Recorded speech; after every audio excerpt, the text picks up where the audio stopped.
উসমান গনি রে, আয় আমি নবী তোর দিকে তাকাইয়া রইছি। মসজিদে নববীর বারিন্দায় আমার নবী উসমান গনির দিকে তাকিয়ে আছে। আমি জানি না আজকে বাউনির জমিনে আমার নবী মদিনার থেকে এই মসজিদের বারিন্দার জন্য কার দিকে নবী তাকাইয়া রইছে। উসমান গনি আয়, আমি নবী তোমার দিকে তাকিয়ে আছি।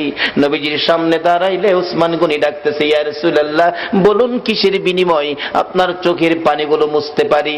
আমার নবী কান্দে, উসমান রে, পারবিনি ইহুদির বাড়ির খেজুর গাছটা আমারে কিনা দিতে? আমি নবীর চোখের পানি বন্ধ হয়ে যাবে। যায়া দেখ আমার আব্দুল্লাহ আনসারীর দুইটা বাচ্চারে কি কষ্ট দিয়ে রাখছে। 7 দিন চুলায় আগুন নাই রে, এই খেজুর গাছের খেজুর টুকায়া বলে খাইছিল। গাছটার মালিক ইহুদি, দুইটা বাচ্চারে গাছের সাথে বাইধা রাখছে।